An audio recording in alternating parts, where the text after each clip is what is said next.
Hello, brothers and sisters. Welcome back to this fourth session on the discussion of Revelation. And we're going to talk about the seven seals. And I have called it God's ultimate love for creation. Now let us go back and see where the seven trumpets would fit. Revelation has a backbone consisting of three parts.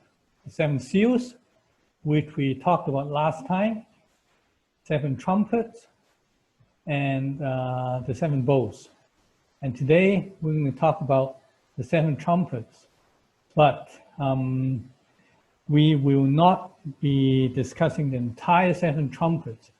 I will be leaving the most important highlight to the next session. So let us go back and revisit what we've learned from the last session, the seven seals. We realize that Revelation is a very coherent narration. It flows logically. We saw that the main letter of Revelation starts with Chapter 4, when God was praised for his creation, and then in chapter 5, when God was praised for his redemption. And then that raises an interesting question as to why is redemption necessary when creation is so perfect? That is answered in these seven seals. The first four seals tell us that God has intended humans to look after creation for his continual renewal. But somehow people have really messed it up and have brought in the four horsemen of the apocalypse, which is destructive.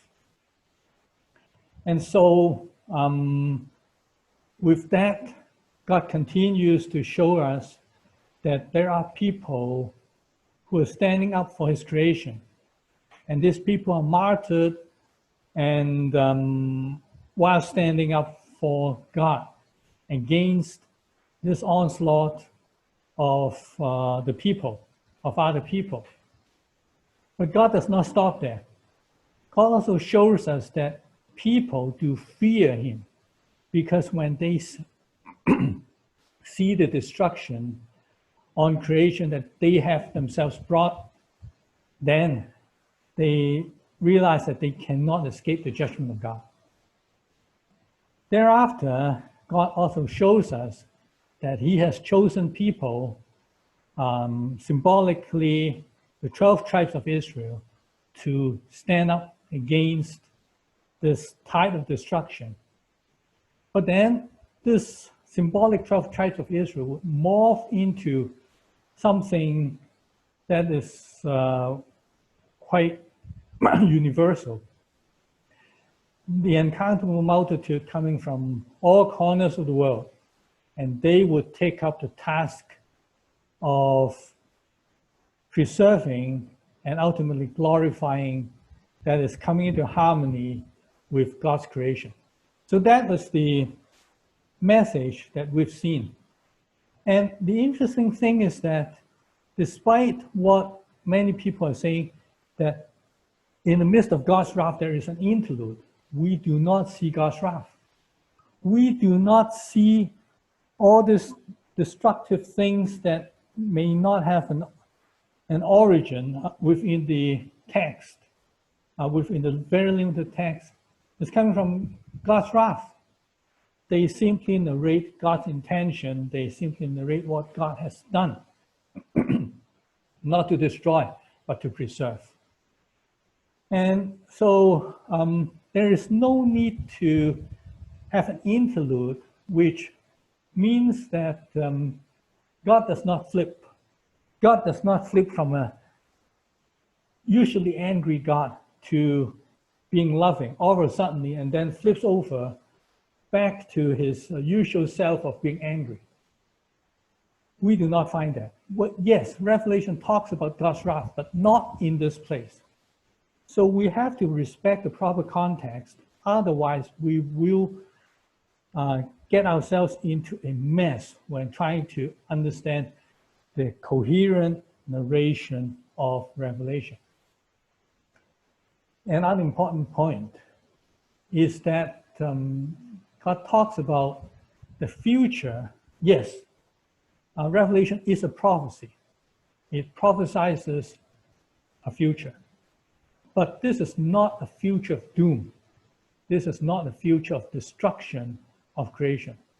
Rather, it is a future in which man would take up his responsibility to protect God's creation, to glorify God's creation, and God would see to it that this will be done, this will be accomplished. And that is the wonderful message which contradicts the very prevalent view that Revelation is about destruction and is about a destructive end of the world. No. According to what we've seen so far in the seven seals, that is not the message. Now, we also realize that John was systematically introducing the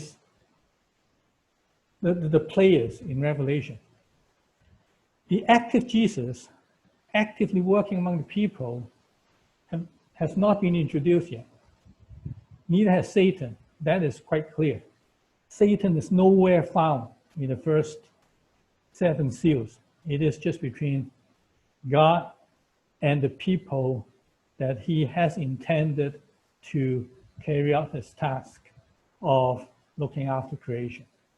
Humans are the major protagonists. And then the last seal tells us that God is eagerly looking towards something. And this something is discussed in the seven trumpets. And we're going to talk about that today. So these are the basic questions that we want to answer in the seven trumpets. Is God trying to destroy his creation as a warning to humans? We have to be careful about this because of the prevailing view that God is trying to destroy creation. God is an angry God. We have debunked that before. And do we see a different picture now? So we'll find out. Is God trying to destroy God? Sorry. Is Satan trying to destroy God's creation? That is for sure. Okay. But there is much more to this question. What is the purpose of God's salvation? To save humans or to save creation? Now, this is also important because a lot of people would abandon God's creation and look for a spiritual salvation. We will be lifted out of this world as a spirit to nowhere, okay? And then God would destroy this material creation. Maybe he will recreate it, but we don't know. All we know is that there will be a spiritual salvation. Now, is that really the point here? The point of Revelation? What is God's ultimate weapon? His ultimate solution? That will be talked about next time. And same here. What does the triumph of Jesus mean for his creation and for his people? That will be talked about next time. So let us now start and look at the seven trumpets. The first four trumpets are shorter than the rest of the trumpets. Like the first four seals are shorter editorially than the rest of the seals except the seventh seal, which I have already explained. And here we see a formula. The formula is that an agent would somehow destroy. Hail and fire mixed with blood is thrown to the earth, And the destruction is 1/3 of the earth and trees and green grass therein burned up. Okay, so there's an agent and there is an effect. It's not as complicated as the 7 seals that we encounter. It's very simple. And then another agent, a great mountain burning with fire, thrown into the sea. And then 1/3 of the sea became blood, 1/3 of the sea creatures and ships destroyed. So it continues, a great burning star fell on 1/3 of the rivers and springs, and 1/3 of the waters became wormwood, and many people, many creatures died. And then the fourth one. Now the fourth one is telltale. It is an unnamed agent. It has, well, basically there's no agent. Something struck the celestial bodies, and then 1/3 of the sun and the moon and the stars were struck and they were darkened. They no longer play the role that they should be playing in giving light to us. Okay, the question is, who authors this destruction? Is it God? Is it Satan? Is it human beings? And last time, when we went through the 7 seals, we realized that humans were responsible for the destruction being described. So what about here? Is it humans, Satan, or God? We should not fall into the trap of attributing anything that is not explained to God, okay? So what is the answer to this question? Is God trying to destroy his creation as a warning shot to humans, a shot across the bow? We cannot determine. We cannot force this passage to tell us the answer. So what do? Let's be patient, let's wait. Perhaps Revelation would answer that. And indeed, there are prime examples of that. When we have the question of why creation being made so good would need redemption, would need salvation, the answer comes after that passage. We do not force that passage to yield an answer. So we'll do the same here. So let us go to the next trumpet, the 5th angel, that is the 5th trumpet. And then I saw a star from heaven, which had fallen to the earth, and the key of the bottomless pit was given to the angel. And he opened the bottomless pit, and smoke went out of the pit like the smoke of a great furnace, and the sun and the air were darkened by the smoke of the pit. Okay, and out come the smoke, a locust, and power was given to them, and as scorpions on earth have power. These are scorpion-like locusts. But then something strange appears. They were told not to hurt the grass of the earth, nor any green thing, nor any tree, but only the men who do not have the seal of God on their foreheads.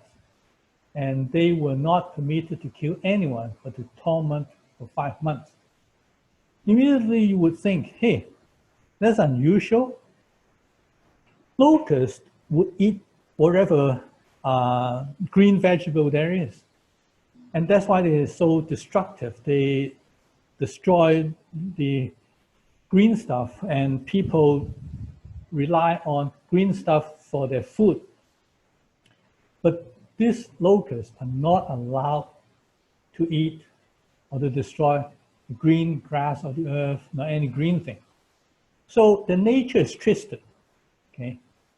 They are not permitted to kill anyone, but to torment for 5 months. Well, that I know. Locusts would not kill, but they would only torment because they deprive you of food. But then, as we continue, the torment is the torment of a scorpion when it stings a man. And people would seek death, but they do not find death. Death would flee from them. And then here in verse 7, the appearance of the locusts was like horses prepared for battle, and so on and so forth. What you see here in this list of the appearance of locusts is that they present a wonderful facade. Like the heads would have a crown on, so that gives them a sense of authority, an aura of authority. And the face would be like face of a man with wisdom. And they have hair like a woman, seductive, teeth like a lion, very powerful, very strong, and so on. And they have a breastplate of lion, they impregnable, and they rush to battle swiftly. But then they have tails like tails of a scorpion. And the interesting thing is that they do not harm in front. Okay, the facade is very, very beautiful. When you see them, when you approach them, they present this wonderful face to you. But then after they pass by, they sting with the tail. And when they sting, it's going to hurt you for 5 months. And then it says here, they have this king over them, the angel of the abyss. His name in Hebrew is Abaddon, and in Greek, he has the name Apollyon. Now, what do all this mean? When you present a wonderful facade to people, but then afterwards you sting, does that tell you about deception? That something is presented to you which is so attractive, but afterwards, after you have taken this bitter pill, then it's going to hurt you. What about torment for 5 months? Now, we will encounter a similar thing here later on. But it seems that for a long time in Revelation is symbolized by a year. A year is 12 months. And we went through the time scales of Revelation last time. The longest time scale is the year, which has 12 months. If people are being tormented for more than half of a year, that is 6 months, then people would be tormented for a very, very long time, perhaps an unbearably long time. However, if people are being tormented for only 5 months, that is less than half of a very long time, they are being tormented for a short time. Short being a bearably short time. It's not short, okay, but it's bearable. You are expected to be able to bear this and come out okay. That is the meaning of the 5 months. Now let us continue. In the first episode of the sixth trumpet, we see that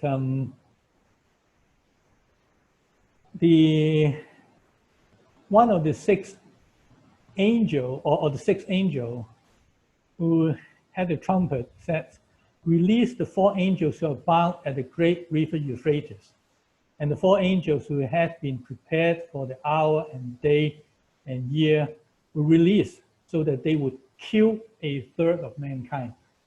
Now this contrasts very sharply with what we've read. That is, this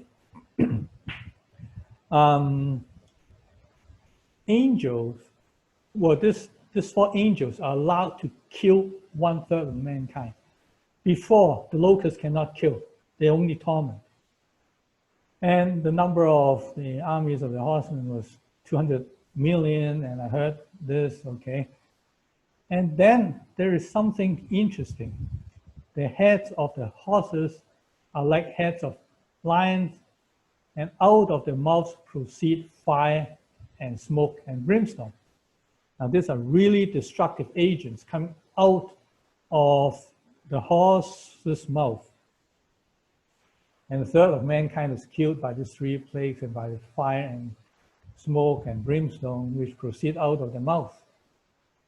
For the power of the horses is in their mouth and in the tails, for the tails are like serpents and have heads, and with them they do harm. Now, this is also a very interesting phenomenon as well as a contrast. You have horses, they breathe fire, smoke, and brimstone. They hurt you from in front. But then these horses have tails. The tails are also headed. The heads have mouths, and these mouths would also breathe fire, smoke, and brimstone.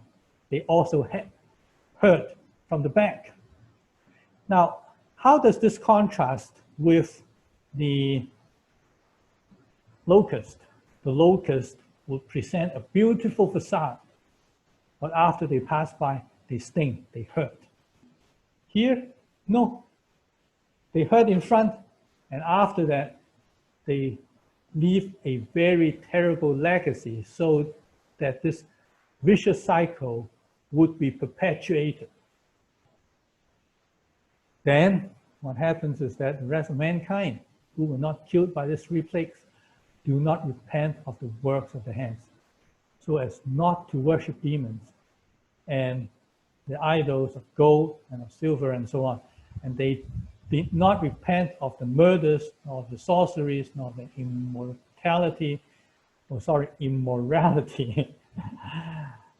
nor of their thefts. The end result is that they do not repent. Now, so it would be interesting to compare these two episodes, the fifth trumpet and the first episode of the sixth trumpet. In terms of origin, this locust come from the bottomless pit. That is the abode of Satan, according to the Bible. That is where Satan is being bound, okay? And the locust would come from that, so that tells you that it is of satanic and possibly demonic origin.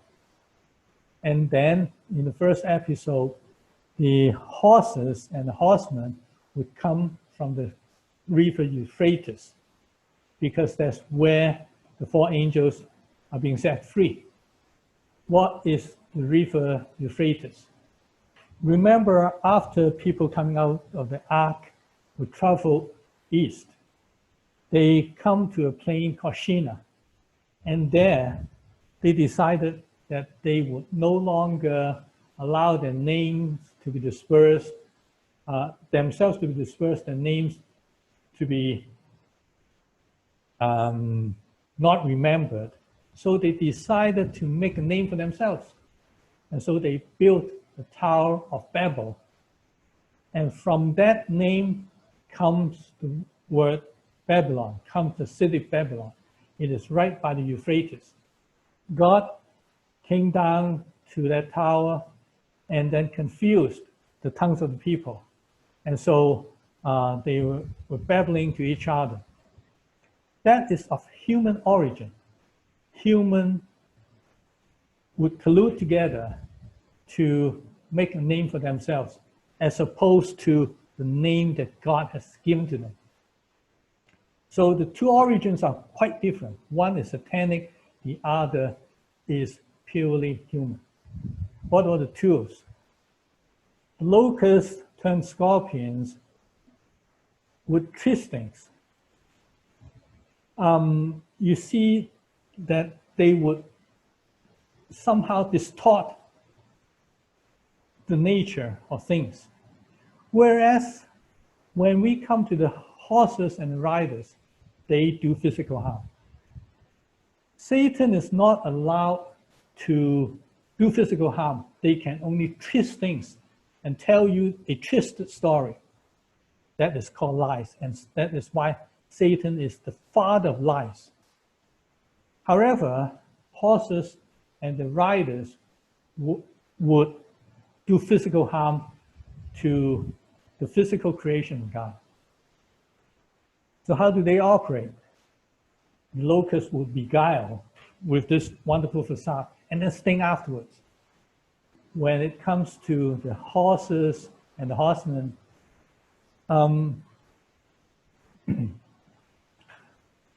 they would do harm, physical harm, both in front and at the back. It would bring in a vicious cycle.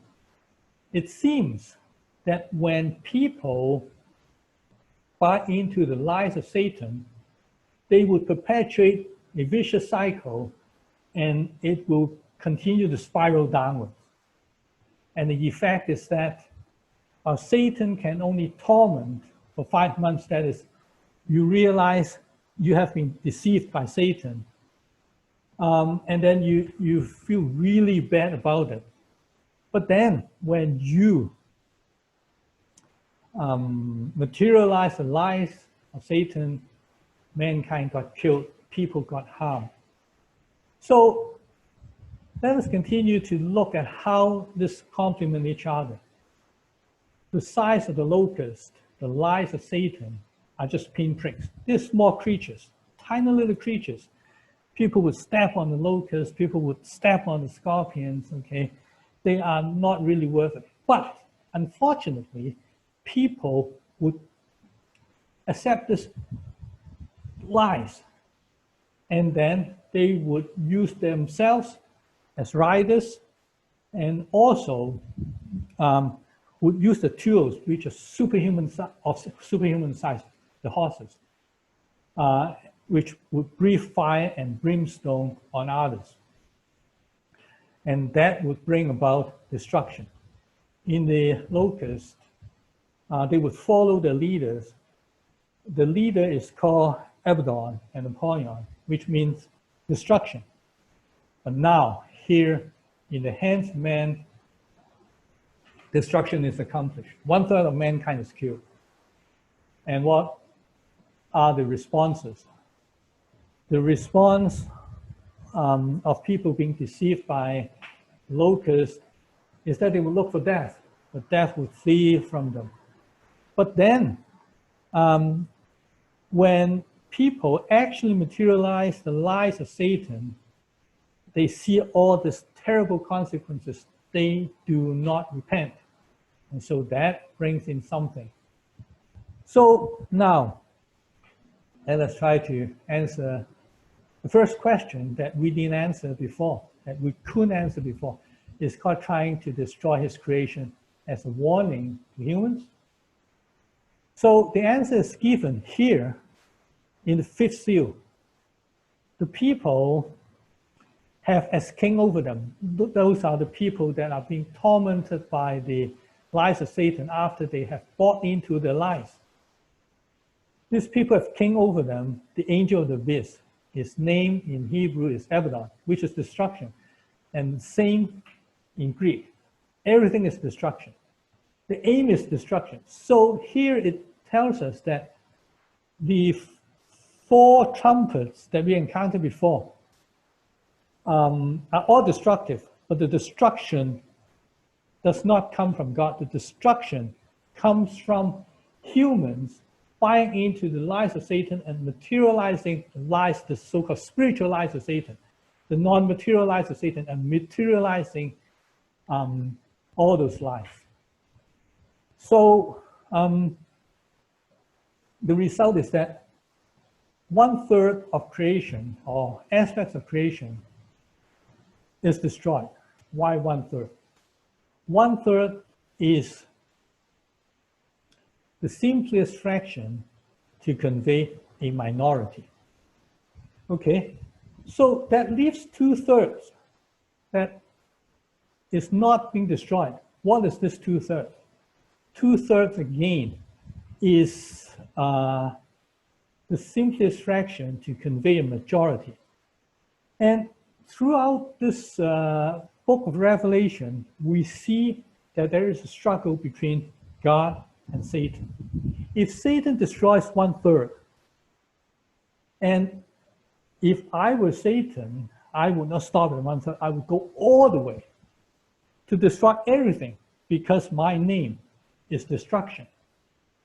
So what is holding me back? There is a force that is holding Satan back from destroying all. There is a force that would preserve 2/3 of creation. And what is that force? That force is, if we understand the flow of revelation, is God himself.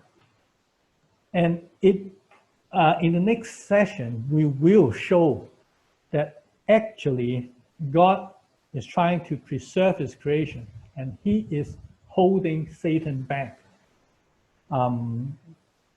against the destruction. And he is preserving the 2/3. Now, this is not anything numerical. It simply conveys that God, in his mercy, in his love, is holding Satan back, and the majority of creation, the larger part of creation, is still being preserved. It's still, and eventually God is going to glorify this creation. So let's ask the second question. Is Satan trying to destroy God's creation? Well, of course. What else? Satan is, of course, destructive. That is his nature. But who actually is materially responsible for damaging God's creation? Humans or Satan? Now, you would say, well, Satan lies. True, Satan lies. But who materializes the destruction of creation? Well, it's humans. And so here is assigned responsibility. You take on the lies of Satan. And so you are responsible for the destruction of creation, and you will be held accountable. Okay, and we will see more of this later on in Revelation. Revelation is consistent. And so here, human responsibility is already an issue. What are the tools being used? Well, Satan, by his very nature, can do nothing except to lie, to distort the truth. What are the tools that people have used? People, after buying into the lies of Satan, will use whatever means, both physical and spiritual, or non-material, to bring about destruction. And this is what we have seen around the world. So let us ask an interesting question. If you were God, what would you do when people do not repent? Do you have an answer? I have a ready answer. In my impatience, I will destroy them. But is this what God is trying to do? So let us go to the next passage, the second episode of the sixth trumpet. I see another strong angel coming down out of heaven, and then a rainbow was upon his head. And in his hand, there is a little book, which was open. And then there are 7 peals of thunder. And when these 7 peals of thunder have uttered their voices, what happens is that John is forbidden to write down the message of the 7 thunders, when the angel told him that seal up the things which the 7 peals of thunder have spoken, and do not write them down. Now, then the angel swore by God, who lives forever and ever, and who created heavens and earth and everything in it, okay, that there will be no longer any delay. And then, in the days of the voice of the 7th angel, when he is about to sound, then the mystery of God is finished. This is an era of finality. He preached to his servants, the prophets. And then you see that John is commissioned to preach to the nations again by taking the scroll in the hands of the angel and putting it and swallowing it, and it will be sweet in his mouth, but it will be bitter in his stomach. And he is asked to preach to all the nations. So this is the passage. And there are some very interesting questions here. What are the seven thunders? Now, this is quite contrary to the book of Revelation, because it name sets that Revelation is to reveal. And we have seen in the last number of sessions that, in fact, Revelation reveals. It shows you what is being hidden. It tells you it without holding back. But here it said, seal up the things which the seven peals of thunders have spoken. Do not write them down. So why? Now, then there is there is no longer any delay. Now, let us try to think through this. When people have brought all these disasters on earth after buying into the lies of Satan and do not repent, if I were God, I would definitely destroy the people. So you would expect God's wrath, seven thunders. But then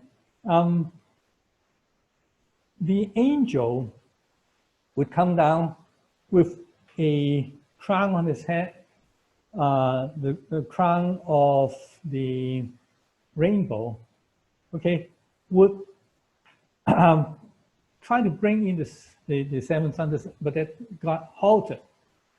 Do not sound the seven thunders. Do not bring in this wrath, it seems, okay, according to the flow. And then the question naturally arises is that if God does not punish those people who are destroying his creation, if God would allow this to continue, what's going to happen? More of creation will be destroyed. If more of creation is being destroyed, then this is a doom of creation. God is too tolerant and he is allowing people to destroy his creation. But is this really what is happening? And as opposed to having creation destroyed, the angel is reassuring God that there will be no longer delay. Based on what can he do that? Based on what can he say there will be no further delay? When you don't punish people in a timely fashion, you are allowing more destruction to come upon this earth. So what is going on? But then it seems that the message is right in what follows, that John is told to preach and gain to all the nations. In here, we are not told what the message is, what is in that little scroll that John has swallowed. But then here we get a sense of what God has in mind. But then, well, I don't know. I don't know whether you guess the outline of this message already. But here, I just want to bring out a mental constraint. If we have not understood Revelation properly from the very beginning, I emphasize this. It has to be from the very beginning. I'm quoting from this scholar, Grant Osborne. He said about this seven thunders, there have been many different interpretations of the seven thunders, especially since John is not allowed to write down these messages. Least likely is the view that God has canceled judgment, so more could be converted. This is impossible to explain in light of the judgment that predominate throughout chapters 6 to 18. I just have to emphasize, if we do not read Revelation correctly from the beginning, and if we just carelessly think that, well, all these things that we cannot, all these destructions, the origin of which cannot be traced to any other things, we attribute it to God. The four horsemen of the apocalypse and all the things in the first episode of the sixth seal, and so on and so forth, and also the first four trumpets. We see all this as coming from God, and then we conclude that God must be an angry God. Judgment is coming on this people. Then, of course, logically, we cannot consider the seven thunders that have been prevented from being written down, from being materialized, would be God halting his judgment. Of course, we can't say that. But if we understand Revelation properly, then I think the logic would flow. So we must free ourselves from this mental prison before we can understand Revelation. So let us be patient, because you cannot take just one passage or a few passages from Revelation and say, we join the dots. No, you have to be patient. But question is, what is the purpose of God's salvation? To save humans or to save his creation? In the passage that we just read, the angel came with a rainbow on his hand. What does that mean? It goes back to Genesis chapter 9. There God said, this is the sign of the covenant which I am making between you and me and every living creature that is with you for all successive generations. I set my bow in the cloud, and it shall be for a sign, for a covenant between me and the earth. And it shall come about when I bring a cloud over the earth, that the bow would be seen in the cloud, and I will remember my covenant. It is my covenant between me and the earth. And so never again shall water become a flood to destroy all creation. The angel is reminded of what God has promised that he would do. He would never again destroy creation. He would instead preserve and ultimately glorify his creation. So it is because of creation that God has halted judgment on people. Perhaps I would go as far as saying that people are worthy of the judgment of God, but God, for the sake of his creation, is patient, and eventually he will bring people to complete the task of glorifying creation. So in the end, let us ask ourselves, or let us wrap up. In the first four seals, there are cataclysmic destructions on creation coming from some obscure agent. Who is this agent? We don't know. And then in the fifth trumpet, we introduce to locusts or scorpion-like locusts. They attack humans without killing them, without doing physical harm to people as well as to creation. In the sixth trumpet, we see that all hell breaks loose. Humans would destroy each other in a vicious downward spiral, and yet they do not repent. So what did God do? God halts judgment and asks for preaching the message to the entire world, to those who have ears, namely humans. Now, in this struggle, in this cosmic struggle between God and the destroyer, we see that God is preserving his creation. The majority, 2/3. And that is why we live in God's grace. We see that despite the destruction that man has visited upon this earth, there is still so much that is good, worthy, and glorious about God's creation. Satan tries to destroy, but God is preserving. And next time, we'll see the ultimate victory in the preaching of a message. And of course, this has already given you a very strong hint as to what this message is. I guess you can tell me. But that will be for next time, and that will be an exercise for you. But here, John is introducing characters in this cosmic struggle, one after the other. In the seven seals, Satan is not mentioned at all. The active Jesus was not mentioned, but here we will show you next time that the active Jesus is here.